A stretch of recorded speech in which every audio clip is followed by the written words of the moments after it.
வாட்ஸ்அப்பில் கம்பு சுத்தக்கூடிய கட்சி எதுவென்று சொன்னால் தமிழ்நாட்டிலே அது நாம் தமிழர் கட்சி தான். ஏனென்றால் இவர்கள் மக்கள் பணி செய்த வரலாறு இல்லை. 24 மணி நேரமும் முகநூலில் பாய் போட்டு உறங்கிக் கொண்டு உடனே தமிழ் தேசியம் அந்த தேசியம் இந்த தேசியம் போலி தமிழ் தேசியம் வைத்து பிழைப்புவாதம் நடத்தக்கூடிய ஒரு கட்சி தமிழகத்தில் எதுவென்று சொன்னால் இந்திய வரலாற்றில் தமிழகத்தில் இது நாம் தமிழர் கட்சியை சார்ந்தவர்கள் தான் இருப்பார்கள். இதற்கு பேர் திரள் நீதியம். ஒரு குடும்பத்தை கெடுத்து குட்டிசாராக்கி குப்பை வாரக்கூடிய ஓட்டுநர் பணி செய்யக்கூடிய வெளிநாட்டில் குடும்பத்தை காப்பாற்றுவதற்காக சென்ற அவர்களிருந்து திரள் நீதியை பெற்று இங்கே கும்மால் அடித்துக் கொண்டு ஒரு கட்சியை நடத்துகிறார் என்று சொன்னால் தமிழகத்தில் அது நாம் தமிழர் கட்சி தான். உடனே அவர்கள் பொங்குவார்கள், ஏன் எங்களை மற்ற மக்கள் ஏற்றுக்கொண்டார்கள், நாங்கள் மாநில கட்சியாக உருவெடுத்துட்டோம். ஒரு மண்ணாங்கட்டியும் கிடையாது. அதிமுக திமுகவை ஒரு சாரார் விரும்பாதவர்கள் அதற்கு வாக்களிக்கிறார் ஒழிய நாம் தமிழர் கட்சிக்கு வாக்களிக்க வேண்டும் என்பதற்காக தமிழ்நாட்டு மக்கள் எவரும் வாக்களிக்கவில்லை. இனி வரும் காலங்களில் நாம் தமிழர் கட்சி ஏற்கனவே வாங்கி இருக்கக்கூடிய அந்த வாக்கு சதவீதம் கணிசமாக குறையும். நாம் தமிழர் கட்சி வெகு விரைவில் கூடாரம் கலையும். இதே நீங்கள் சொல்லக்கூடிய ஒரு மாநில தலைவர் படுகொலியிலே திமுக சார்ந்தவர்கள் கூட தெரிந்த திறமை தவறு செய்திருப்பதாக வந்த வண்ணம் இருக்கிறது. அவர்களையும் கைது செய்து சிறையில் அடைத்து இருக்கிறது.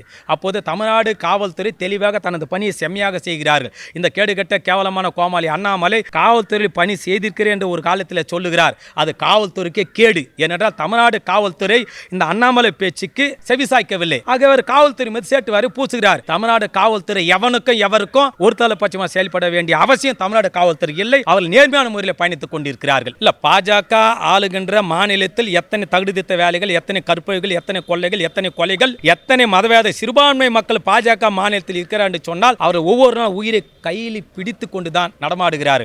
இப்பேற்பட்ட பாஜக இந்த செயலுக்கு கெட்ட செயலுக்கு துணையாக இருக்கக்கூடிய பாஜக எல்லாம் அங்கே மம்தா பானர்ஜி பற்றி பேசுவதற்கு தகுதி இல்லை. தலித்துகள் ஒருபோதும் முதலமைச்சர் ஆக முடியாது அப்படின்னு விடுதலை சிறுத்தைகள் கட்சியினுடைய தலைவர் மதிப்பிற்குரிய தோழர் திருமா அவர்கள் தமிழகத்தில் இருக்கக்கூடிய தலித்துக்கள் ஒருபோதும் முதலமைச்சர் ஆக முடியாது, இந்திய அளவிலே முதலமைச்சர் ஆக முடியாது என்று சொன்னால் ஏற்கனவே ஆகி இருக்கக்கூடிய தலித் அதாவது பட்டியலினத்தை சார்ந்த முதல்வர்கள் பீகார், ஒரிசா என்று உத்தரப்பிரதேச என்று பல மாநிலங்கள் ஆகியிருக்கிறார், ஆந்திராவில் ஆகியிருக்கிறார்கள்.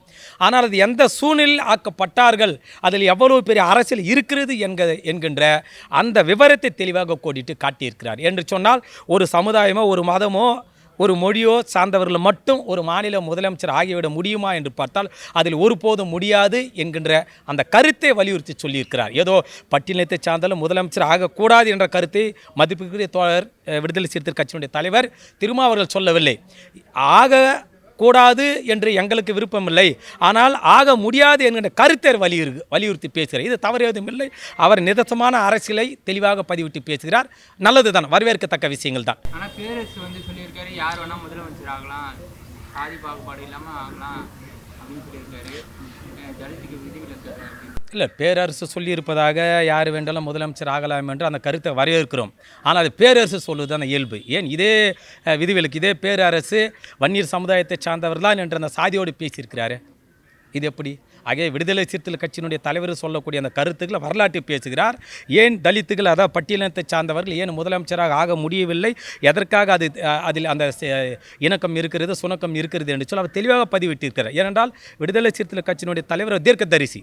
இதில் யாருக்கும் இருவேறு கருத்தில் கிடையாது. பட்டியலினத்தை சார்ந்த அந்த குடும்பத்திலிருந்து பிறந்து இந்த இந்திய அளவிலே சனாதனத்தை எதிர்த்து இன்று வரை களத்தில் நிற்கிறார் என்று சொன்னால் சமரசம் இல்லாமல் அது விடுதலை சிறுத்தைகள் கட்சியினுடைய தலைவர் திருமாவை குறிப்பிடலாம். ஆகவே அவர் கருத்துக்கள் சொன்னால் அந்த கருத்துக்கு நான் தலைவனுக்கு வரவேற்கிறேன். ஆனால் கௌதம் போன்றவர்களெல்லாம் சாதி ரீதியாக மனதில் வைத்துக்கொண்டு ஒரு பிம்பத்தை கொண்டு வந்து பேசினால் ஆடு நனைகிறது ஓன அழுகிறது என்ற பழமொழி கேட்டார் போல்தான் கௌதமன் டைரக்டரினுடைய நிலைப்பாடாக இருக்கும்.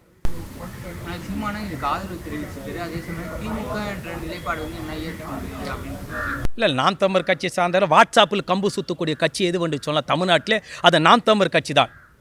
ஏனென்றால் இவர்கள் மக்கள் பணி செய்த வரலாறு இல்லை. 24 மணி நேரமும் முகநூலில் பாய் போட்டு உறங்கிக் கொண்டு உடனே தமிழ் தேசியம் அந்த தேசியம் இந்த தேசியம் போலி தமிழ் தேசியம் வைத்து பிழைப்புவாதம் நடத்தக்கூடிய ஒரு கட்சி தமிழகத்தில் எதுவென்று சொன்னால் இந்திய வரலாற்றில் தமிழகத்தில் இது நாம் தமிழர் கட்சியை சார்ந்தவர்கள் தான் இருப்பார்கள். இதற்கு பேர் திரள் நீதியம்.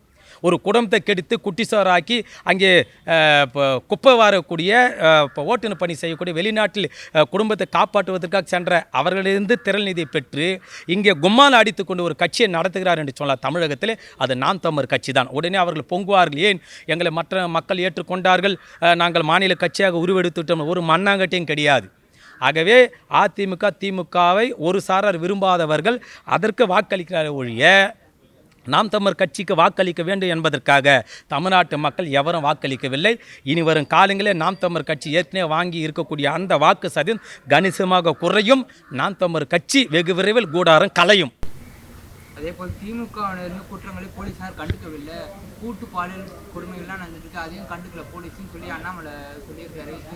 இல்லை, தமிழ்நாட்டில் இருக்கக்கூடிய காவல்துறை பற்றியோ தமிழ்நாட்டுடைய அரசு பற்றியோ இந்த கேடுகட்ட கேவலமான கோமாளி அண்ணாமலை தமிழ்நாட்டில் இறைவனை வைத்து இந்துக்களை வைத்து பிழைப்பாதம் நடத்தக்கூடிய அந்த முயற்சியில் ஈடுபட்டு கொண்டிருக்கக்கூடிய அண்ணாமலை தமிழ்நாடு காவல்துறை பற்றி தமிழ்நாடு அரசு பற்றி பேசுவதற்கு எல்லளவும் தகுதி இல்லை. காரணம், இதே நீங்கள் சொல்லக்கூடிய ஒரு மாநில தலைவர் படுகொலியில் திமுக சார்ந்தவர்கள் கூட தெரிந்த திறமை தவறு செய்திருப்பதாக வந்த வண்ணம் இருக்கிறது. அவர்களையும் கைது செய்து சிறையில் அடைத்து இருக்கிறது. அப்போது தமிழ்நாடு காவல்துறை தெளிவாக தனது பணியை செம்மையாக செய்கிறார்கள். இந்த கேடுகட்ட கேவலமான கோமாளி அண்ணாமலை காவல்துறையில் பணி செய்திருக்கிறேன் என்று ஒரு காலத்தில் சொல்லுகிறார். அது காவல்துறைக்கே கேடு. ஏனென்றால் தமிழ்நாடு காவல்துறை இந்த அண்ணாமலை பேச்சுக்கு செவிசாய்க்கவில்லை.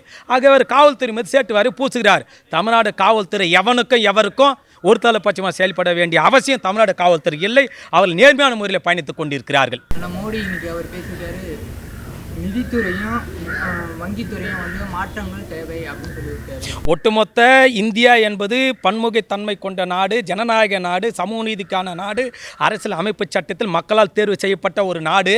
இந்த நாட்டினுடைய பிரதமராக இருக்கக்கூடிய மோடிஜி அவர்கள் கடந்த 10 ஆண்டு காலத்திலே இந்த நாட்டு மக்களுக்கு ஒரு பிரயோஜனம் இல்லாத வகையிலே தான் இருக்கிறார் ஒழிய இந்த நாட்டு மக்களுக்கு நன்மை செய்யக்கூடிய வகையில் 1% கூட நன்மை செய்யவில்லை. ஒரு சுதந்திர தினத்தன்றும் மக்கள் மத்தியில் மேடையில் தோன்றுகிறார். அவராக 1,00,000 கோடி 2,00,000 கோடி சொல்லுகிறார்.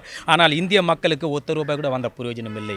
ஆகவே இன்னும் எத்தனை மாற்றங்கள் வந்தாலும் அத்தனை மாற்றங்களும் மோடிஜி அவர்களுக்கு யாருக்காக கொடுப்பார் என்று சொன்னால் அது முழுக்க அதானி அம்பானி கார்ப்பரேட் முதலாளிகள் தான் இந்த மாற்றங்களை கொண்டு வருவார் ஒழிய ஒட்டுமொத்த இந்திய மக்கள் வாழ்வாதாரத்தை பெருக்க வேண்டும் என்பதற்காக ஒரு மாற்றமும் மத்திய பாஜகவினால் கொண்டு வர முடியாது. இவர் கொண்டு வர மாட்டார்கள். கொல்கத்தா பாலியல் அந்த பயிற்சி மருத்துவர் பாலியல் வன்கொடுமை கொலை செஞ்சிருக்காங்க. இது எப்படி பாருங்க? இதெல்லாம் கண்டிக்கத்தக்கது. பாலியல் ரீதியாக மாணவ செல்வங்களை அல்லது படித்து முடித்திருக்கிற பெண்களை எந்த குழந்தையாக இருக்கணும் யாராக இருந்தாலும் பாலில் அத்துமீறி எவன் நடந்தாலும் யார் நடந்தாலும் அவன் எந்த கட்சியை சார்ந்தனாக இருந்தாலும் அரசு கடுமையாக நடவடிக்கை எடுக்க வேண்டும். முதலில் தூக்கு தண்டனை வரைக்கும் அந்த பாலியல் செயலில் ஆளாக்கப்பட்ட அந்த குடும்பத்திற்கு நீதி வேண்டும் என்று சொன்னால் தூக்கு தண்டனை வரைக்கும் கொடுக்க வேண்டும் தான் எங்களை போன்ற கருத்து. ஆனால் அதில் பார்த்தீங்கன்னா மம்தா பானர்ஜி தான் ஆடக்கூடிய ஆட்சி தான் காரணம் சொல்லியிருக்காங்க. எதிர்கட்சி பாஜக இல்லை, பாஜக ஆளுகின்ற மாநிலத்தில் எத்தனை தகுதித்த வேலைகள், எத்தனை கற்பழிகள், எத்தனை கொள்ளைகள், எத்தனை கொலைகள், எத்தனை மதவேத சிறுபான்மை மக்கள் பாஜக மாநிலத்தில் இருக்கிறார் என்று சொன்னால் அவர் ஒவ்வொரு நாள் உயிரை கையில் பிடித்து கொண்டு தான் நடமாடுகிறார். இப்பேற்பட்ட பாஜக இந்த செயலுக்கு கெட்ட செயலுக்கு துணையாக இருக்கக்கூடிய பாஜக எல்லாம் அங்கே மம்தா பானர்ஜி பற்றி பேசுவதற்கு தகுதி இல்லை. இன்று ஆகஸ்ட் 15 முன்னிட்டு அசால்ட் என்கின்ற திரைப்படத்தை மதிப்பிற்கும் மரியாதைக்குரிய பாசமிகு அன்பு சகோதரர் தலைமை செயலக அனைத்து பத்திரிகையாளர் சங்கத்தினுடைய தலைவர் உயிர் திரு குமார் அண்ணன் அவருடைய தயாரிப்பில் அசால்ட் என்கிற திரைப்பட பூஜை சுதந்திர தினத்தை முன்னிட்டு இன்று இங்கே ஆரம்பமாகிறது. இந்த படத்தினுடைய நோக்கம் அல்லது தயாரிப்பாளனுடைய நோக்கம் எதுவென்று சொன்னால், தொடர்ந்து சிறிய வயதில் நம்ம அனைவரும் பார்க்கிறோம். கோடம்பாக்கம், சாலிகிராமம், வடபழனி போன்ற சினிமா துறை சார்ந்து வசிக்கக்கூடிய அந்த பகுதியிலே யாரும் ஒரே ஒரு சீனுக்கு கூட அந்த திரைப்படத்திற்கு வாய்ப்பு கிடைக்குமா என்று ஏங்கி தவித்து பல பேர் தனது வாழ்நாள் முழுவதும் ஒரு சீனில் கூட ஒரே ஒரு காட்சி கூட தோன்றாமல் அவர்கள் ஏமாந்து சென்றிருக்கிறார்கள். அந்த ஏக்கத்தை போக்கக்கூடிய வகையிலே தான் அனைவருக்கும் இலவசமாக ஒரு வாய்ப்புகளை வழங்கி நாமும் சினிமாவில் நடிக்க ஏன் முடியாது என்கின்ற அந்த சாதனையை படைக்க வேண்டும் என்பதற்காக தயாரிப்பாளர் அண்ணன் குமார் அவர்கள் இந்த வரலாற்று சிறப்புமிக்க முடிவை சுதந்திர தினத்தன்று எடுத்திருக்கிறார் என்று சொன்னால் அனைவரும் வரவேற்க வேண்டும். இந்த படம் அசால்ட் என்று சொன்னால் ஏதோ ஒரு ரவுடிகளின் கதைக்காக கதாநாயகன் தோன்றுவாரா அல்லது மற்ற கதாபாத்திரம் தோன்றுவாரா என்று பார்த்தால் அந்த நோக்கம் அல்ல. சமுதாயத்தில் இளைஞர்கள் சாதி ரீதியாக, மத ரீதியாக, மொழி ரீதியாக, இன ரீதியாக எப்படி அவர் சிக்கி சின்னாபனமாகி தனது வாழ்க்கையை சிறையில் அடைத்து வாழ்க்கை போக்கிக் கொள்ளக்கூடிய வகையில் அமைகிறதோ அந்த சூழல் இருக்கக்கூடாது என்பதற்காக ஒரு விழிப்புணர்வு படமாகத்தான் பத்திரிகையாளர் மதிப்பிற்குரிய குமார் அண்ணன் அவர்கள் இதை எடுக்கிறார்கள். ஆனால் எத்தனையோ தயாரிப்பாளர்கள் பணத்தை மட்டும் லாபகரமான நோக்கத்திற்காக எடுக்கக்கூடிய இந்த நிலைமையிலே தனது நட்பு வட்டாரத்தை வைத்து பத்திரிகைத்துறை சார்ந்த தொழிலதிபர்களை சார்ந்த சமூக ஆர்வலரை சார்ந்த அந்த நட்புகளை வைத்து ஒரு கிரவுண்ட் பண்ட் படமாக இதை எடுத்து மக்கள் மத்தியில் இலவசமாக காட்ட வேண்டும் என்பதற்காக ஒரு உன்னதமான நோக்கத்தில் இந்த படத்தை எடுக்கிறார்கள். நிச்சயம் இந்த படம் கதைக்களம் எப்படி இருந்தாலும் கூட இந்த நோக்கம் இந்த சமுதாயத்தை நோக்கி இருப்பதன் காரணமாக இந்த அசால்ட் என்கிற திரைப்படம் மாபெரும் வெற்றி பெறும் என்ற நம்பிக்கையோடு நாங்கள் உங்கள் மத்தியில் இதை சொல்லுகிறோம். வாய்ப்பளித்த அனைவருக்கும் மனமார்ந்த நன்றிகள். இன்று சுதந்திர தினத்தை முன்னிட்டு ஒரு திரைப்படத்தை தயாரிக்க வேண்டும் என்கின்ற ஒரு நோக்கத்தில் இன்றைக்கு அது வெளியிட உள்ளோம். அசால்ட் என்ற ஒரு திரைப்படம். அந்த திரைப்படம் எதற்காக இந்த திரைப்படத்தை இந்த நேரத்தில் வெளியிடுகிறோம் என்று சொன்னால், நாங்கள் ஒரு காலத்தில் சினிமா மோகத்தில் சென்னைக்கு வந்தவர்களெல்லாம் எத்தனையோ லட்சக்கணக்கான பேர் திரையுலகத்தில் வர வேண்டும், சினிமாவில் நடிக்க வேண்டும் என்று ஆர்வத்தில் வருகிறார்கள். ஆனால் அனைவருக்கும் வாய்ப்பு கிடைப்பதில்லை. ஆனால் இந்த படம் ஒட்டுமொத்த சினிமா நோக்கத்தோடு ஆர்வத்தோடு வருகிறவர்களுக்கு அனைவரையும் நடிக்க வைக்க வேண்டும் என்கின்ற அந்த எண்ணத்தில் இந்த படம் உருவாக்கப்பட்டிருக்கிறது. இதை தயார் செய்திருக்கிறதுக்கு காரணம், அனைவரும் யார் திரைப்பட உலகத்தில் நடிக்க விரும்புகிறார்களோ அவர்களுக்கு இலவசமாக அவர்கள் இந்த படத்தில் நடிப்பதற்காக அவர்களுக்கு இந்த வாய்ப்பை இந்த அமைப்பு மூலமாக நாங்கள் ஏற்படுத்தி கொண்டிருக்கிறோம். இந்த அமைப்பு எப்படின்னு சொன்னீங்கன்னா, பணம் அதிகமாக வச்சுக்கிட்டு ஒரு படத்தை எடுக்கிறோம் அப்படிங்கிற நோக்கத்தில் அல்ல. எங்களுடைய டீம் எப்படின்னா, நாங்களாம் ஒரு நட்பு வட்டாரத்தில் இதை ஒருங்கிணைத்து இந்த மாதிரி நடத்தணும், இந்த படத்தை உருவாக்கி இந்த மாதிரி படத்து மூலமாக எல்லோரும் நடிக்கணுங்கிற ஒரு ஆர்வத்தில் தான் அந்த படத்தை நடக்கிறோம். அதனால் நாங்கள் பெரிய டானாகி நாங்கள் இந்த படம் டான் அப்படிங்கிற சொல்லக்கூடிய படம் தான். இந்த சமுதாயத்தை சீர்திருத்தக்கூடிய படமாகத்தான் இந்த படம் இருக்கும். இந்த இந்திய வரலாறில் இந்த மாதிரி படத்தை யாரும் பார்க்க முடியாது. அந்த மாதிரி ஒரு வரலாறு மிக்க ஒரு படமாக, இந்த நாட்டு மக்களுக்கு தேவையான ஒரு படமாக இருக்கும்.